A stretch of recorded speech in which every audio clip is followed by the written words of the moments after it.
What's up, peeps? Do you want to go from this to this? Well, stay tuned for this top 3 tips and tricks to improve your recoil in Warzone. Let's jump right into it. So number 1, we're going to be talking about the settings. And why settings? Well, this is actually pretty important when it comes to recoil control. Tip number 1 has to do with sensitivity. And I'm going to keep this pretty simple, all right? Tip number 1 has to do with the settings. And it's got to do with the sensitivity. And I'm going to keep this pretty short and simple. So the higher the sensitivity, the harder it is to control that recoil control. Why? Because the higher the sensitivity means that you have to move your analog stick just a little bit, and that will move your aim tremendously. So the lower your sensitivity you have, the easier it will be to control that recoil, right? A perfect sensitivity in this world, and it's usually about like 6.6, 7.7, 8.8, 9.9. It also depends on your dead zone, and it also depends on whether you have control freaks or not. I used to have 6.6, but now with control freaks, it allowed me to bump up to 8.8. But if you're playing anything above like 12, 15, it is going to be a little bit harder to control that recoil. And as well, obviously it does have to do with the ADS sensitivity multiplier, and these are my numbers I have. So just remember, the lower you have it, the easier it will be to control the recoil. Now let's talk about like attachments and what are the best for recoil control. Again, really simple. When it comes to most modern warfare weapons, people like to use the commando. Now the best one for recoil control is actually going to be the Merc foregrip. Let me give you a quick example right now. So here we've got the Ram 7 10 meters apart, and as you guys can see, we've got the commando foregrip. And now doing a little test right here.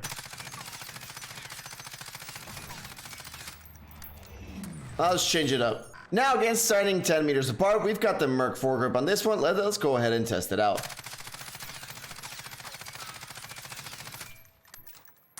As you can see, pretty significant recoil decrease, but something that you can notice is that the Merc doesn't actually help with the side-to-side bouncing, but it does decrease the vertical recoil by quite a bit. And when it comes to lasering people at further ranges, you might want to have that Merc to control that recoil a lot better. Now, let's just do the quick ADS testing, because a lot of people say, and it actually does, but it does affect with the aim down sight speed. So this is the commando foregrip, and this is the Merc.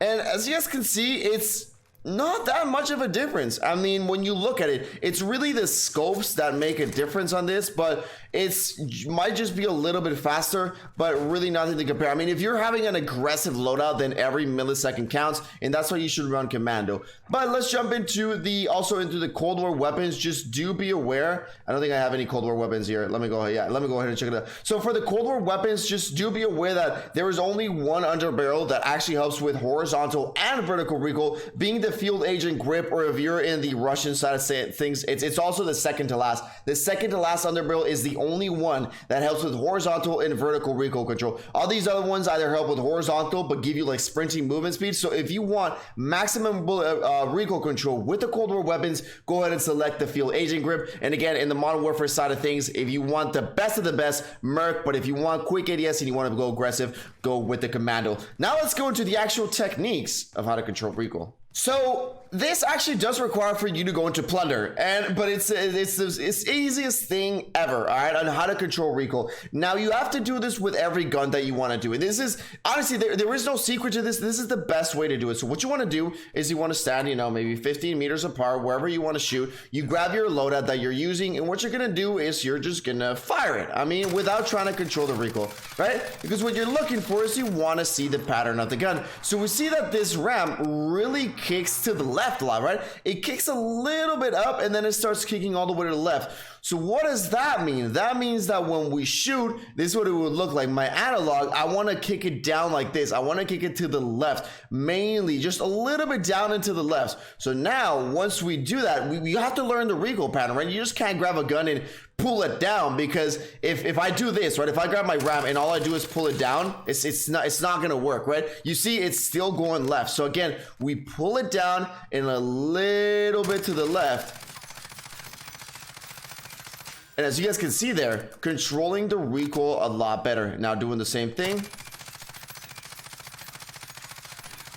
Controlling the recoil a lot better. Now, if we try to control this from even a further range and I do that, controlling the recoil pretty good, I would say. And ladies and gentlemen, it was just a quick video. That is all that you have to do, I know it's kind of tedious, but if you really want the best recoil control, that is what you gotta do. You gotta jump into Blender, you gotta take a look at the recoil pattern, and then you just gotta move your analog accordingly. There is really no secret, but a lot of people don't want to do it because it takes time. But if you do it, ladies and gentlemen, you'll be able to laser anybody within your vicinity. Peace out.